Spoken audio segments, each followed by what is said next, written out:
আমার স্বামীর বিচার চাই। আমি ছেলে মেয়ে 3টা সন্তান নিয়ে কিবা থাকবাম, আমার তো কিছু নাই। আমি ফাঁসি চাই, বিচার চাই। আমার স্বামী ভালো আছেন, সুস্থ বিচার চাই।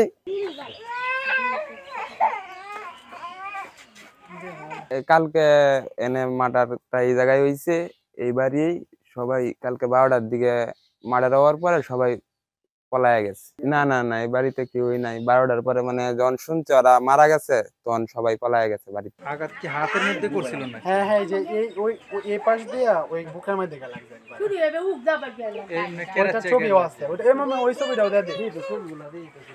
কবি রবিন, আজকে যিনি মারা গেছে উনি আমার চাচা। মানুষ অন্যায় করলে ওনারা গিয়া বিচার মীমাংসা করতো। এই জের ধরে কালকেই উনি যখন রাস্তা দিয়ে যাচ্ছিল, ওই পাশে 2 ভাই ঝগড়া লাগছিল। ঝগড়া লাগাতে উনি ওইখানে ওনাকে ডেকে নেওয়া হয়। ডেকে নেওয়ার পরে 2 ভাইয়ের ঝগড়া যখন মীমাংসা করতে যেত, এক ভাই হঠাৎ করে আইসা ওনার বুকের মধ্যে ছুরিকে আঘাত করে এবং উনি ওইখানে মারা যায়। এই পাশ দিয়ে ওই বুকের মধ্যে গেল একবার। ওইটা ছবিও আছে, ওইটা এমন ওই ছবিটাও দে।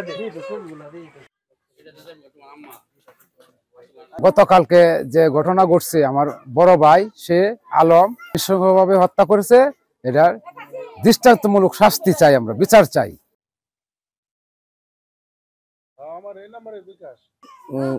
ওই রাস্তার ওই পারে আর কি একটু কথা কাটাকাটি চলতেছে। আমার আব্বা গেছিল আর কি ওইটা মীমাংসা করে দিত থার্ড পার্সন হিসেবে। উনি যাইয়া মানে সবাইরে ধমক দিয়েছে, 2 পার্টিরই ধমক দিছে, দিয়া বলতেছে এটা তোমরা না পারলে আমরা দেও, সবাই মিলে এটা মীমাংসা করে দিই। তখন এটা দেয়া গেছে এক পর্যায়ে, মানে এটা আটকে গেছে, এটা মানে কাজটা সব অফ হয়ে গেছে এখানে। কতক্ষণ পরে ওনার যে 2 ভাইয়া ঝগড়া লাগছে, এই ভাইয়ের মধ্যে এক ভাই আইসে আমার বাবারে মানে ছুরি আঘাত করার পরে আমার বাবা এখানে পড়ে রয়েছে। এমনকি ওইখানে প্রায় 10 থেকে 12 জন লোক ছিল, মানে মোটামুটি সবাই বড়, আমার থেকেও বড়, 40+ বয়স হবে। যা দেখি আমার একটা চাচা আর কি, ও খালি মানে দইরা মানে বলতেছে একজন ধর আমার বাইরে ধর, আমার ভাই মরে গেল। এই জায়গাতে মনে করো আমার ভাই পড়ে যাওয়ার পরে আমি এখান থেকে মনে করো আমি 2-4 জন নিয়ে মনে করো আমি রাস্তায় মানে কুলে করে লইয়া তখন আমি মেডিকেলে যাই। মেডিকেল থেকে তখন মনে করো না ডাক্তার রিপোর্ট দেয় মানে সে মারা গেছে। আমি যায়া তো ভাবছি প্রথম আমার বাবারে কূপ দিছে, আমার বাবা সুস্থ হয়ে যাবো। আমি যায়া দেখি আমার বাবা ওইখানেই নাই, মানে 10 মিনিট ওইখানেই ছিল, 10 মিনিট ওইখানের পরে ওইখানেই মারা গেছে। মানে যে লোক আমার বাবারে নিছিল পক্ষ কইরা, মানে ওই লোক তো আমার বাবারে মানে ধরেও নাই। এমনকি উনি গিয়ে বাড়িত, ওরা সবাই গিয়ে বাড়িত মানে বৈশা রয়েছে। যে যখন আমরা গেছি, আমাদের বাড়ির সবাই যখন গেছি, তারপর ওরা আমাদের পিছন থেকে গিয়ে মানে আলগা একটা দেখাইলো আর কি, আলগা পিরিত দেখাইলো। কিন্তু আমরা এটা মানি না। আমার বাবার সুষ্ঠু বিচার চাই। এমনকি যে 2 পরিবার, আমি এই 2 পরিবারের নামেই আমি মামলা করব।